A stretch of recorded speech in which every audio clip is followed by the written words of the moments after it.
अध्याय के 20वां अध्याय। सनत कुमार बोले, तब नंदी गणेश कार्तिकेय आदि गणाधिपतियों को देखकर वे दानव द्वंद्व युद्ध करने के लिए क्रोधपूर्वक दौड़े। कालनेमी नंदी की ओर, शुंभ गणेश की ओर और निशुंभ कार्तिकेय की ओर शंकित होकर दौड़ा। निशुंभ ने कार्तिकेय के मयूर के हृदय में 5 बाणों से वेगपूर्वक प्रहार किया, जिससे वह मूर्छित होकर पृथ्वी पर गिर पड़ा। तब सनत कुमार ने क्रोधित हो 5 बाणों से उसके रथ, घोड़े और सारथी पर प्रहार किया। इसके बाद रण दुर्मत उन वीर कार्तिकेय ने अपने दूसरे तीक्ष्ण वार से देव शत्रु निशुंभ पर बड़ी वेग से प्रहार किया और घोर गर्जना की। महाबली निशुंभ नामक असुर ने भी युद्ध में गर्जना करते हुए उन कार्तिकेय पर अपने बाण से प्रहार किया। तब कार्तिकेय ने जब क्रोध से अपना शक्ति नामक आयुध लिया, इतने में निशुंभ ने वेगपूर्वक अपनी शक्ति से उन्हें गिरा दिया। हे व्यास, इस प्रकार वे ध्वनि करके गरजते हुए कार्तिकेय एवं निशुंभ का वहीं पर घोर युद्ध होने लगा। नंदीश्वर भी अपने बाणों से कालनेमी को वेध दिए। उन्होंने अपने 7 बाणों से कालनेमी के घोड़े, सारथी, रथ, ध्वजा का छेदन कर दिया। तब कालनेमी ने क्रुद्ध होकर धनुष से छूटे हुए अत्यंत तीखे बाणों से नंदी का धनुष काट दिया।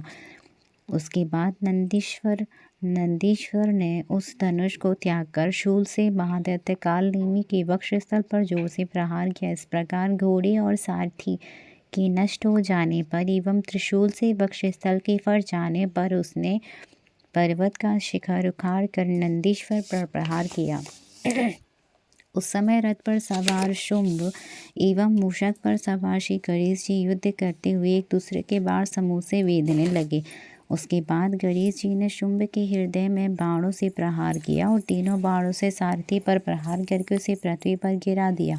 तब अत्यंत कुपित शुंभ भी बाण वृष्टि से गणेश जी को तथा तीनों बाणों से मूषक को वेधकर मेघ के समान गर्जन करने लगा। बाणों से चिन्ह अंग वाला मूषक अत्यंत पीड़ित होकर भाग चला, जिसके कारण गणेश जी गिर पड़े और वे पैदल ही युद्ध करने लगे। फिर तो उन लंबोदर ने परशु से शुंभ के वक्षस्थल पर प्रहार करके उसे पृथ्वी पर गिरा दिया। तदंतर वे पुनः मूषक पर सवार हो गए।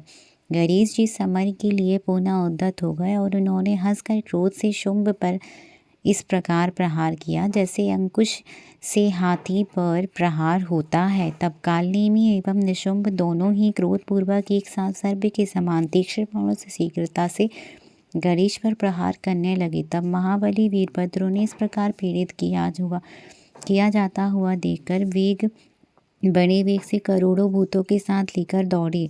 उसके साथ कुष्मांड, भैरव, वेताल, योगिनियाँ, पिशाच, डाकिनियाँ एवं गण भी चले। उस समय उन लोगों के किलकिला शब्द, सिंहनाद, घर एवं डमरू के शब्द से पृथ्वी निनादित होकर काँप उठी। उस समय समर भूमि में भूतगण दौड़ दौड़कर दानवों का भक्षण करने लगे और उनके ऊपर चढ़कर उन्हें गिराने लगे और नाचने लगे। हे व्यास, इसी बीच नंदी कार्तिकेय को चेतना आ गई और वे उठ गए तथा रणभूमि में गरजने लगे। वे नंदीश्वर एवं कार्तिकेय शीघ्र रणभूमि में आ गए और अपने बाणों द्वारा दैत्यों पर निरंतर प्रहार करने लगे। तब छिन्न भिन्न हुए दैत्यगण पृथ्वी पर गिरने लगे और उन गिरे हुए दैत्यों को भूतगण खाने लगे। इससे दैत्यों की सेना विषादग्रस्त तथा व्याकुल हो गई। इस प्रकार प्रतापी नंदी कार्तिकेय, गणेश जी, वीरभद्र तथा अन्य गण युद्ध भूमि में जोर जोर से गरजने लगे। जलंधर के वे दोनों सेनापति शुंभ, निशुंभ, महादैत्य कालनेमी एवं अन्य असुर पराजित हो गए।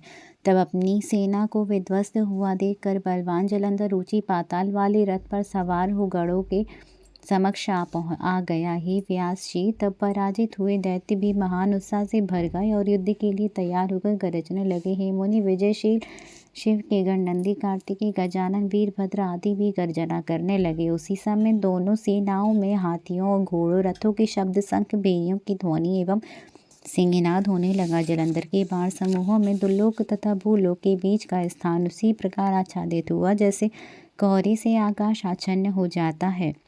वह नंदी पर 5, गणेश पर 5, वीरभद्र पर 20 बाणों से प्रहार करके मेघ के समान गरजने लगा। तब रुद्रपुत्र महावीर कार्तिकेय ने बड़ी शीघ्रता से अपनी शक्ति द्वारा उन दैत्य जलंधर पर प्रहार किया और वे गर्जना करने लगे। शक्ति से वे दीन देह वाले वह महाबली दैत्य आंखों को घुमाता हुआ पृथ्वी पर गिर पड़ा, किंतु बड़ी शीघ्रता से उठ गया। इसके बाद वह दैत्य श्रेष्ठ जलंधर ने बड़ी वेग से कार्तिकेय के हृदय में गदा से प्रहार किया। ही व्यास जी, तब भी शंकर पुत्र कार्तिकेय ब्रह्मा के द्वारा दिए गए वरदान के कारण उस गदा के प्रहार को सफल प्रदर्शित करते हुए शीघ्र पृथ्वी पर गिर पड़े।